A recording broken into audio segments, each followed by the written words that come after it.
If you eat too many ultra-processed foods, you could be starving your gut microbes, and they'll get hangry.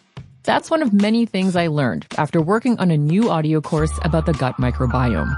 You can learn how to keep your gut happy by listening to Try This from the Washington Post. I'm Christina Quinn. I host Try This. Dig in with me on practical advice for life's common challenges. Follow Try This right now wherever you're listening. Seriously, try it. This is the story of the one. As a maintenance supervisor at a manufacturing facility, he knows keeping the line up and running is a top priority. That's why he chooses Grainger. Because when a drive belt gets damaged, Grainger makes it easy to find the exact specs for the replacement product he needs. And next day delivery helps ensure he'll have everything in place and running like clockwork. Call 1-800-GRAINGER, click Grainger.com, or just stop by. Grainger, for the ones who get it done. This is the story of the one. As head of maintenance at a concert hall, he knows the show must always go on. That's why he works behind the scenes, ensuring every light is working, the HVAC is humming, and his facility shines. With Grainger's supplies and solutions for every challenge he faces, plus 24/7 customer support, his venue never misses a beat. Call quickgrainger.com or just stop by. Grainger, for the ones who get it done. You're listening to Later with Mo Kelly on demand from KFI AM 640. Peacemaker Season 2 on HBO Max. And if you recently saw the movie Superman, directed by James Gunn, or you saw Season 1 of Peacemaker, it's a part of the new DCU, that cinematic universe where everything is tied together. And Peacemaker, if you didn't see Season 1, in Season 1, Peacemaker starring John Cena, he was getting his ass kicked just about every episode by my next guest. I'm not exaggerating. His name is Nhut Lee, and he plays Judomaster. In fact, he's going to be part of 5 of the total 8 episodes of this season of Peacemaker, and he's going to be debuting in this season in episode 3, which is getting ready to drop on HBO Max. And Nhut Lee joins me in studio right now. Mr. Lee, how you doing this evening? I'm doing well. How are you? I'm doing well because, one, I love the show, and I specifically love your character, Judomaster, because you're a martial arts enthusiast. You are, well, let me ask you, how much of the stunt choreography, the fighting choreography are you doing? So we do all of the fights. We do all of our fights. And then the stunt guys, they'll come in, take a pass at it. And then the editors will, cut whatever they need to. But a fair amount, that's you out there throwing kicks and flipping and everything. Yeah. So for our Season 2, my stunt double, he's an acrobat, so he's very good with like the gymnastics part, and he's a wushu champion, so he's very good at fighting as well. Did you study wushu? I did. I studied wushu for about 2 years, and then before that I studied a little bit of Shaolin Kung Fu. What I like about not only your story but also how it applies to Peacemaker is that you had an incredible journey before you got to this point. And if you don't know, your name is Nhut Lee, spelled Nhut, which is Vietnamese. You were born in Vietnam. You spent the first 6 years of your life in Vietnam. So when you came to America, obviously English was not your first language, but was acting in cinema your first love? It was a part of it. Growing up, I wasn't encouraged to express myself because growing up in an Asian family, it's all about doing well in school. And so anything creative or artistic, we didn't really... Say that again. You had to do well in school. Education was a thing, right? Education was a big thing. Yeah, for sure. Mm-hmm. And so my first play I did when I was in 4th grade. It was a musical called South Pacific. And I was in 4th grade, but the production was a high school production. Is that the one with Some Enchanted Evening? Yes. Some Enchanted Evening. Okay, we're musical folks up here. Go ahead. Go ahead. Yes. Yeah. So they needed two little Asian kids to fill these 2 roles. So my friend's dad was friends with the director for the high school, and so he called me in. I auditioned for it. My first time singing, my first time acting. And not your birth language. Right, yeah. And oddly enough, so that character only spoke in French. So all of my lines were in French. All of my singing was in French. So, are you a polyglot? Do languages come rather easily to you? I wouldn't say that, but I do like learning a lot. So I enjoy learning different languages, different skills for, whatever the role is. So it worked out. How did you know that this was going to be your life's work? What was it? Was it a moment when you were doing a play and you fell in love with the acting? I'll say the commitment to acting. It's not necessarily a job, but it turned into a job for you. How did you know that this was what you were going to do? Yeah, I think younger in life, it was whenever I was on stage, it was a chance for me to express myself and, be able to feel happy or sad and show it. Whereas in my home life, it was very stifled. So it was cathartic for me growing up and being able to express myself. And then around when I was 16, I booked my first television show on PBS. It was an educational series. And I remember, because my parents didn't take me to the auditions or any of the shoots or anything. So as a 16-year-old with my backpack on, I got on the SEPTA, which was the regional rail of Philadelphia. 2 buses later, went to the audition, bussed my way back, and then booked that job. And then it was the first time I got paid ever. And $150 was like, the biggest everything. Deal. I'm like, I've made it. Did it mean anything to your parents where you could say, look, I'm actually making my way in this business. I know you want to be be a doctor, to be a lawyer, something along those lines. But did your parents ever start slowly coming around? They did. Not until I found more success later on, And so for a long time, it was just me motivating myself with my passion and my dreams. And that's what, propelled me to do, to move up to New York by myself, to move up to LA by myself, So it's all of these things that I really wanted to do because I just love acting so much. How familiar were you with any of the Peacemaker characters or the DC universe when you auditioned? When I auditioned for Judomaster, the role had a generic name. The name was Marshall, like Marshall Mathers. Oh, they were hiding it from you. Hiding the name. So it was Marshall Artist. And so I thought it was just, some henchman. And in that scene, I was supposed to be eating chips. I was eating salt and vinegar chips, which are my favorite. And at this point, it was around the pandemic era. So I was actually about to give up acting at that point and move back to Philadelphia and teach pottery full time. So that was teach pottery. That's a long ways away from acting. I was, resigned from the acting world completely. I had found a house in Philadelphia, was in escrow for it, and then I get this audition for Peacemaker. It was James Gunn was attached, John Cena was attached, and that's all I knew. That's enough. I'm like, yeah, of course I'm doing this. So I send it in, and then, first my manager sends in my stunt reel because it's, a lot of fighting for Judomaster, and then they liked it. And then they came back and then they gave me sides for it. And then I did the sides and had another meeting and then another audition. And then about a week later, they called me. They're like, they'd like to offer you Judomaster. But in my life, I was getting ready to move. So I was like, I don't know what to do. So I ended up taking the role, of course, and then also taking the house, but I haven't lived in that house. But you still have the house. I still have the house, yeah. My goodness. That is a wonderful start to this conversation. If you're just tuning in, Lee joins me in studio. You will, if you don't already know, he plays Judomaster on Peacemaker. And if you haven't seen Peacemaker, let me just say it's not for kids.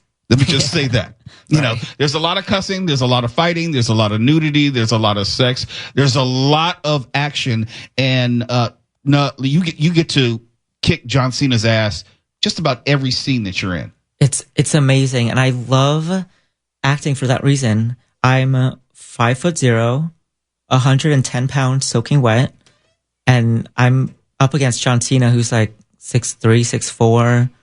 But you're whooping that ass. I'm whooping his ass every time, and I love it. It's great. I'm like, so I just touch you and you go flying, and that's acting.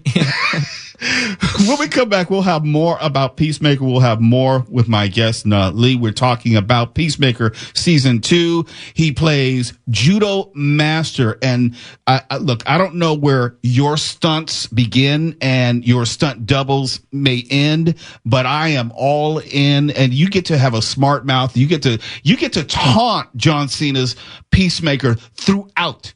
It's the best job. The best. We'll have more with Nhut Lee in just a moment. KFI AM 640. We're live everywhere in the iHeart. If you eat too many ultra-processed foods, you could be starving your gut microbes, and they'll get hangry. That's one of many things I learned after working on a new audio course about the gut microbiome. You can learn how to keep your gut happy by listening to Try This from the Washington Post. I'm Christina Quinn. I host Try This. Dig in with me on practical advice for life's common challenges. Follow Try This right now wherever you're listening. Seriously, try it. Radio app. You're listening to Later with Mo Kelly on demand from KFI AM 640. KFI, Later with Mo Kelly. Live everywhere in the iHeartRadio app and on YouTube. And I wish we could show you, I wish we could play for you some of Peacemaker with my guest, Nhut Lee, who is Judomaster. But it is so profane, so vulgar, we just can't do it. You're going to have to take our word for it and check out Peacemaker Season 2 on HBO Max. And I wonder, because when I see a show like Peacemaker, when you have all these characters and they all have great lines and you have this interplay, it would seem to me that there's not a lot of room for improvisation because the lines are coming and going so fast. Take me on to the set with James Gunn. How does he run his set when you're doing scenes in Peacemaker? I love working with James because when he's on set, there's a sense of ease because you know that he's always got your back. So, he's an actor's director. He's an actor's director, 100%. So with some of the other directors that I've worked with before, we'll block the scenes and do whatever.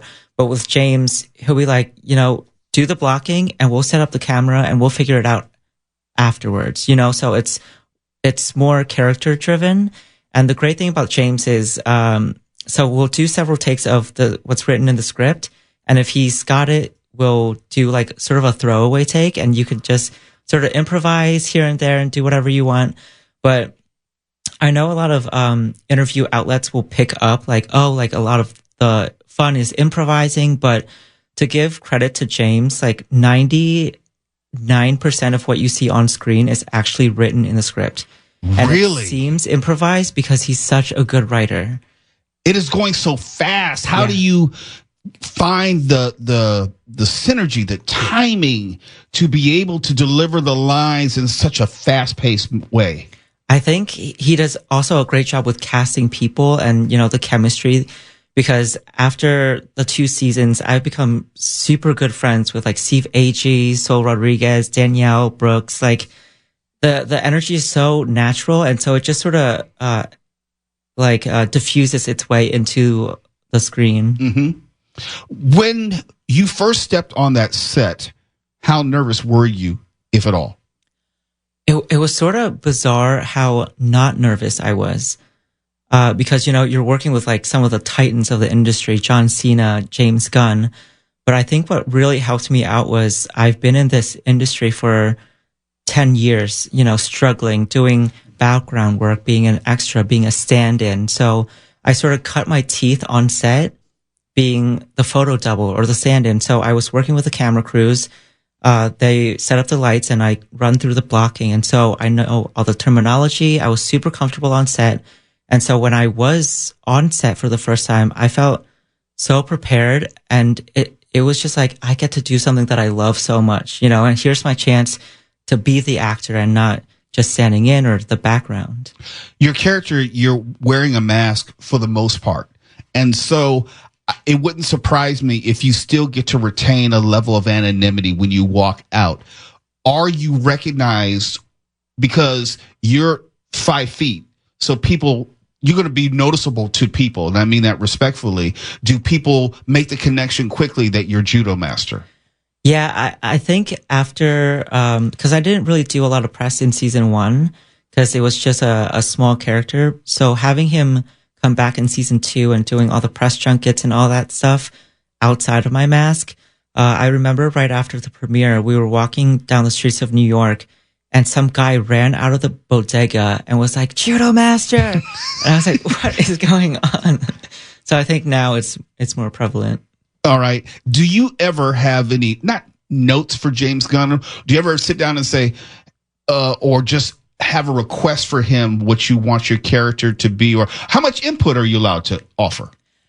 So I think the scripts are pretty packed, when we receive them, but there are some instances here and there, like in season 1 during the convenience scene or the convenience store scene, my character, like, we were just playing that. Yeah, just like a little joking dance, like that wasn't in the script. And you did that. I did that. Yeah.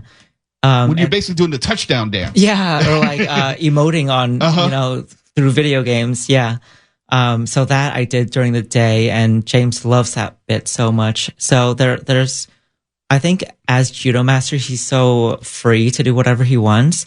And James sort of recognizes that. And so he does give some room that Judomaster can play. I'm curious, and you probably couldn't tell me, even if you know, but my job is to ask the question, whether you can answer it or not. We know that James Gunn is real big on crossover and synergy between the film universe and television universe. In fact, the first episode of season 2, don't want to give it away too many specifics, but it made it very clear that this is happening in the time of Superman, the movie, which just took place in a cinematic sense. Have you had any real, how should I say this? Is there any possibility that we might see Judomaster on the big screen? Let me put it that way. I would love that to be the case. And I will say, following Superman, Peacemaker is a pretty consequential in the story of DCU. And I'm not sure if studio heads are here about to take me out. No, it's just you and me. By just saying right that. Now. James Gunn is not going to even listen. Okay, he has no idea what's going on right now. This is what's going to make him listen. My man. We'll make him listen. And then he'll shut down your show. No, he wouldn't do that. No. But it is something, at least in the back of your mind, you could see the possibility. Is that fair to ask? Yeah, I think, he is playing in the realm of this bigger DC universe for sure. And Peacemaker showed up in Superman, so it's definitely a through line of some sort. If you're just tuning in, my guest right now in studio is Nhut Lee. We're talking about Peacemaker. Nhut Lee plays the character of Judomaster. And if you haven't seen Peacemaker, let me just warn you in a good way. It's very profane, borderline vulgar at times. There's nudity. There's sexual situations. There's a lot of violence. It's a great show for adults like Mark Ronner and me, and Tuala, and Sam, and Nick, who's in studio. It's absolutely no. 100%. It is over the top in all the best of ways. And now, do you have some time? I would love to have you for one more segment. Yeah, for sure. Let's do this. It's Later with Mo Kelly, KFI AM 640. We're live on Facebook. We're live on Instagram and the iHeartRadio app, and also YouTube. You're listening to Later with Mo Kelly on demand from KFI AM 640.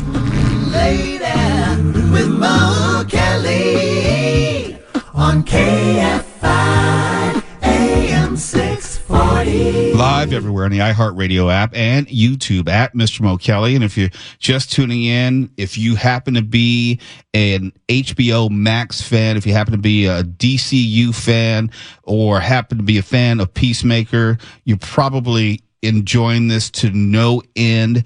My guest in studio right now is Nhut Lee. He's one of the co-stars of Peacemaker, now on HBO Max. And your debut episode for this season is dropping next. What should we expect?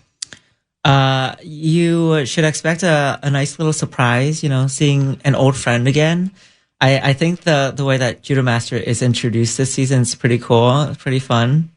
And we're playing your reel right now from Peacemaker, where you're routinely kicking everyone's ass from Peacemaker to Vigilante. How fun is that? Let me ask the question a different way. Do you get the season episode by episode so you don't know where the season is going to go? Or do you get the whole season in advance so you understand the character arc? So we do get all 8 episodes at once, so we know entirely what's going on. And in the way that it's shot, it's sort of shot like a movie, and not like a weekly episodic thing. Got you. Mm-hmm. Is there anything which surprises you after you do a scene or an episode? Are you going to sit there and watch it the moment that it drops, or are you an actor who doesn't like to look at yourself on screen? I love watching Judomaster. I do not like watching myself on screen, but Peacemaker is so fun to watch, and I sort of black out when I'm filming. So we're watching it. There's a lot that's being asked of you. Yeah, and so when I'm watching it, it's like the first time, because you read the script and you have your interpretations of it, and you're on the other side of the camera. But then what the editors choose, and what takes make it, I'm just watching it for the first time. I'm like, and I forget that it's actually me. You don't see any of the dailies as you go? Rarely. Very rarely. Is that by choice? No. Okay. In other words, James is not going to share. Right. Okay. It's like a really cool sequence, and you might see a little here and there, but it's not like we sit down and we go through the whole thing. No. Is he one of those 3 takes, one his way, one he allows the cast to kind of improvise, and then one just to make sure he's got it? Or how is his directorial style generally in that regard?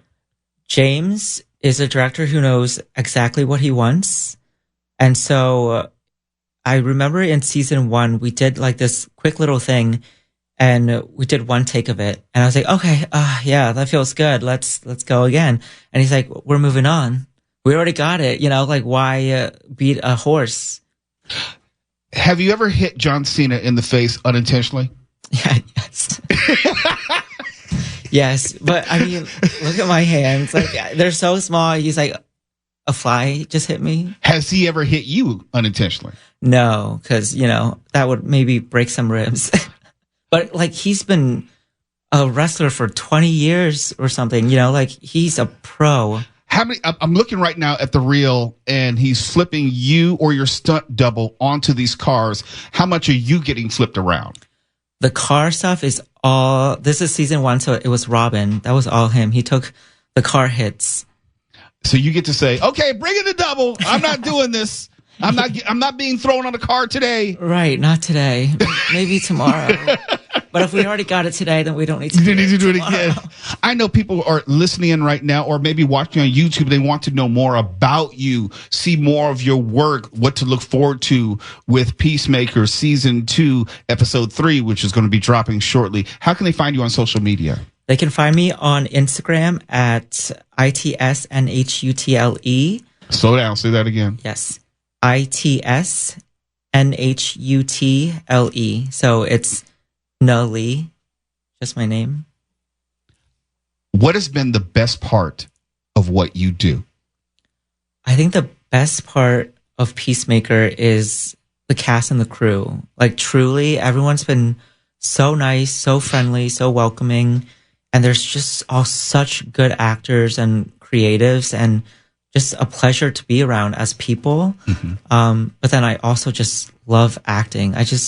Any day that I get to act is a win for me. Let me throw you a question out of left field, and it's something that I want to know. I have a job to ask questions that I think the audience wants to know, and then the questions that I just want to know. And this goes back to your history coming from Vietnam. You came from Vietnam, obviously post-war Vietnam. How has the country developed since that time, and did that impact your family's decision to come to the United States? Yeah, I think after the war, I wasn't alive during then, so we came over maybe a few decades after. So it was our decision to come to America was to have better opportunities for myself and my family. The education system is a lot better here, and there's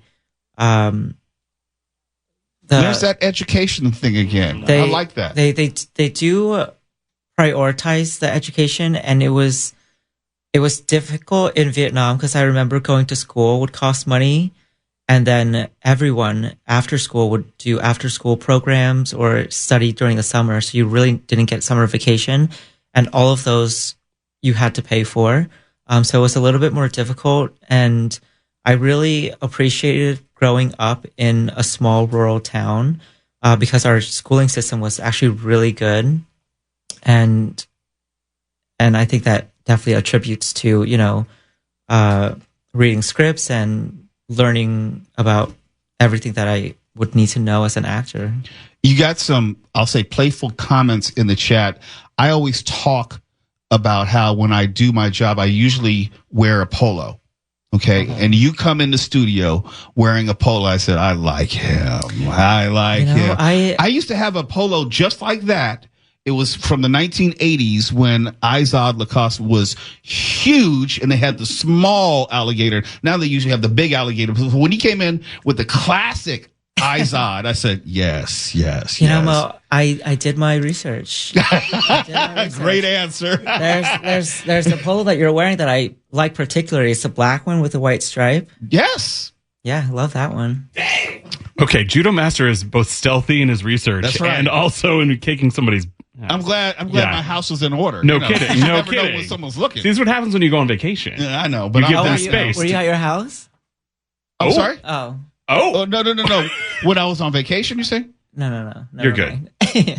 He's stalking you. It's fine. That's all we're talking about. Let's just literally call it what it is. It's stalking. It's all good. We've been stalking you, Lee, and we enjoy you on Peacemaker. Obviously, from season 1, we're getting ready to see you debut in season 2. Can you give me a roundabout number of how many asses you kicked this season? So many asses. Yeah. Big asses, small asses. Asses galore. You do not discriminate against the asses. Yeah. All the asses. I just love like it. kicking ass. How about this? This has been a great time, but my time is run short with you. Possibly, can you come back maybe at the end of the season or whenever you have a project that you're working on in the future? There was a little rumor going around that this was your first radio interview ever. And I'm just letting you know, whoever interviews you after this is going to be a disappointment. I'm just letting you know. Oh, I can already tell. I can already tell, yeah. I would love to come back under one condition. All right. Next time I come back, we'll have to be wearing matching polos. Well, that means you have to let me know in advance. I mean, right. Unless we're going to be able to coordinate. Plan it. Okay? Yeah. All right. JT, can you make sure that happens? All right. Y'all are stupid. It's Later with Mo Kelly. Be sure to watch Peacemaker Season 2, available right now on HBO Max. If you eat too many ultra-processed foods, you could be starving your gut microbes, and they'll get hangry. That's one of many things I learned after working on a new audio course about the gut microbiome. You can learn how to keep your gut happy by listening to Try This from the Washington Post. I'm Christina Quinn. I host Try This. Dig in with me on practical advice for life's common challenges. Follow Try This right now wherever you're listening. Seriously, try it. Live everywhere in the iHeartRadio app. You're listening to Later with Mo Kelly on demand from KFI AM 640. Look, earlier in the show, Oh, no, it was yesterday. We were talking about the classic car that we'd like to have. I said I wanted like a Gran Torino, Starsky and Hutch. And Dr. Sam the sex doctor, said Kit. Yeah. As a Knight Rider. Yep. Today, we get to tell you about the Cobra Kai creators. So that's where this song, You're the Best, coming from, the Karate Kid. They're getting together to do a Knight Rider reboot. And it's going to be a shared universe with Airwolf, if you remember that. Oh, no way. And the $6 billion man. Hell yeah! Take my money now. Just take my money. Yes. One, I trust the Cobra Kai creators, what they did with Cobra Kai. In other words, they understand nostalgia. They understand how we love certain characters. They understand how to update a property. So I trust them with Airwolf, Knight Rider, and a $6 billion man. And they will do it justice. It's one of those things where, yeah, okay, I'm on board. I'll be right there. This is a cinematic universe. This is not, this is not going to be a TV show for each one of them. These are going to be movies. Now, I don't know if they're going to set Knight Rider in the 1980s. I don't know that. I think they're probably going to bring it forward. We'll hopefully have an appearance from David Hasselhoff. We'll have some sort of nostalgia walk down memory lane, and most likely they will update it. Or we'll find out whatever happened to Michael Knight / David Hasselhoff. Who, pray tell, do they have playing the lead? Don't know yet. Know. Honestly, I can see so many Hollywood A-listers jockeying for position on these roles. Oh, absolutely. And one of my favorite TV shows of all time, especially growing up, was The $6 Million Man with Lee Majors. Yeah. Of course, I love The Bionic Woman. And if you think about it, that was a shared universe in and of itself. It just never grew beyond those two TV shows. But updating it to the $6 billion man, and now we have the CGI and special effects where the show is going to really, really make sense and be less campy. I don't know if he's going to be fighting Bigfoot again, but we'll see. We got Airwolf in there too. Absolutely. Dude. For someone my age, I should say Mark Ronner, he's a little bit older than me. It is. Wait just a second. It's perfect. It's perfect for someone who's getting ready to hit 60. Like Mark. Jesus, leave me out of this. What's wrong with you? Well, let me ask you this. Of the three don't ask me anything. I'm going to ask you. Of the three properties, Airwolf, $6 Million Man, and Knight Rider, which would you be most excited about? Well, it depends on how they do it, but clearly $6 Million Man is the most fun of any of those. I can't wait. It's one of those shows where I hope they don't go campy. I really do. Because a lot of the shows which were on in the 70s, when they did the remakes and reboots, they've gone for camp. And I would just say, why not do a semi-serious $6 Billion Man? Why not do it like a Jason Bourne Identity? Okay, Victor. Landing rocket arm switch is on. Here comes the throttle. Shut your breakers in. We have separation. Inboard and outboard are on. We're coming forward with the side stick. Looks good. I've got a blowout. Vapor 3. Pitch to 0. Pitches out. I can't hold altitude. Correction. Alpha 4 is on. Flight to emergency. Flight call. I can't hold it. She's breaking up. She's breaking.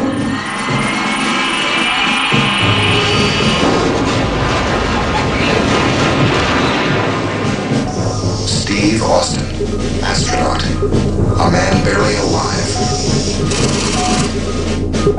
Gentlemen, we can rebuild him. Say it. The technology. Say it. Longer, stronger, faster? Better, stronger, faster. I thought it was longer. In your version. Steve Austin will be that man. Better than he was before. Better, stronger, faster. No, not longer. I misunderstood. You just hear what you want to hear. Who would you choose to play Steve Austin. I had read some time ago, and correct me if I'm wrong about this, but I'd read that Mark Wahlberg was a candidate for the role, but that was some time ago. He was attached, and I don't think it was the same project. No, definitely was not the same project. The one Mark Wahlberg was one that he was producing, and they were aggressively going after, but the project just fizzled because they couldn't get backing for it. That's fine with me. I'm okay letting that one drop. He's the it guy right now. I don't know if he's the right guy, but I could see them casting someone like Glenn Powell in it. Now, see, here's the thing. I think, and we talked about this before with Knight Rider and 6 Minutes, you have to make them comedies. You can't make them serious. You need to have Will Ferrell replacing. No, I don't want it campy. No, but can you imagine the David Hasselhoff, Michael Knight character, Will Ferrell? Ryan Reynolds. I don't think he would want to do it. No, but he's right for it. Oh yeah, he would be ideal for like today. He's got the right humor approach, but he's also got the look for it. You're not going to have Airwolf a comedy. That doesn't work. Thank you. No, but look, if you have Mark Wahlberg, who can do funny as the Airwolf pilot, you have Ryan Reynolds as the $6 Million Man, and Will Ferrell as Michael Knight. That's comedy gold. I don't want that. You would love Nobody it. wants that. I love Will Ferrell, and I like what he did with Land of the Lost. I thought that lent itself to campiness with Slee Stack and all that kind of stuff. It had camp written all over it. $6 Million Man was not campy. It did not have the special effects for it to do it justice in the 1970s, but it was for the most part, serious. Yeah, but think about this. The idea of a car that talks right now, no one is going to take that serious. The idea of a helicopter that's got night vision and guns on it, no one's going to take that serious. Why? Because we already have those things. What are you going to do that's going to make Knight Rider special that's not going to be campy? Well, everyone's going to watch it and say, like, come on, okay, dude. but I assume they're going to update all the storylines. They're not going to have the 1984 Trans Am. Do you remember when they tried to redo Knight Rider? You must not remember that. I do. When they redid it, and it was one of the newer Mustangs or whatever, and it was stupid. Why? Because we already had that stuff in real life. Well, they're going to have to do something to update it. You can't bring the 1984 Knight Rider out and you have Will Ferrell, who's stuck in 1984, wearing Michael Jackson or members only jackets, and you can't stay there. All I'm saying is, if you try to take it serious, it's gonna fail. Kids nowadays are not gonna go for it. But $6 billion man, no one's gonna go for that. Yeah, but they probably thought the same thing with Cobra Kai. There's an element for the young generation who don't care about the older generation. So there's probably an older, younger, mentor, mentee, which is going to be maybe David Hasselhoff passing the baton off to the next Knight Rider. You could make Kit a Waymo car now, and I'd be okay with that, but the rest has to be serious. Okay, all right, Mark. I'm with Mark on this one. Airwolf has to be serious. It can't be campy. Michael Knight originally was not campy. No, he wasn't, but he literally wore jeans, loafers, and a members only jacket in fight scenes. That's not action attire. What does that mean? Come on. You fight with what you're wearing at the time. Okay, whatever. I had 3 members only jackets. Hey, chest hair was in back then. Okay. The Airwolf pilots. All those shows are silly by today's comparison. No one is going to watch those and take any of those film. No, with cybernetics, I could see a serious $6 billion man with the requisite special effects to make the eye and the running much more believable. Look, it's basically John Wick with prosthetics. Look, Mark Wahlberg thought that. They were trying to go serious. And you know what happened? No studio could bite it.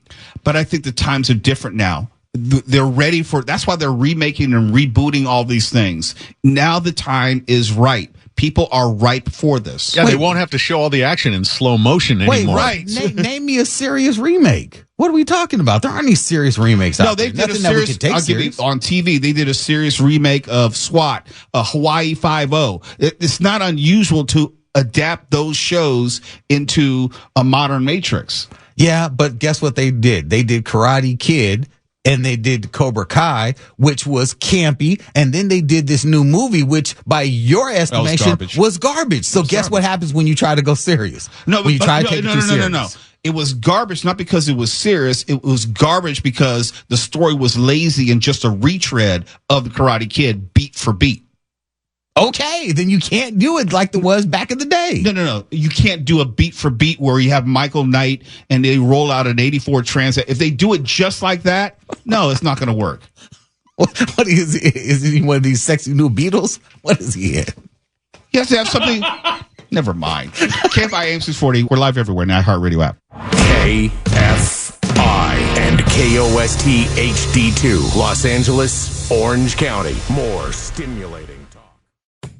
If you eat too many ultra-processed foods, you could be starving your gut microbes, and they'll get hangry. That's one of many things I learned after working on a new audio course about the gut microbiome. You can learn how to keep your gut happy by listening to Try This from the Washington Post. I'm Christina Quinn. I host Try This. Dig in with me on practical advice for life's common challenges. Follow Try This right now wherever you're listening. Seriously, try it.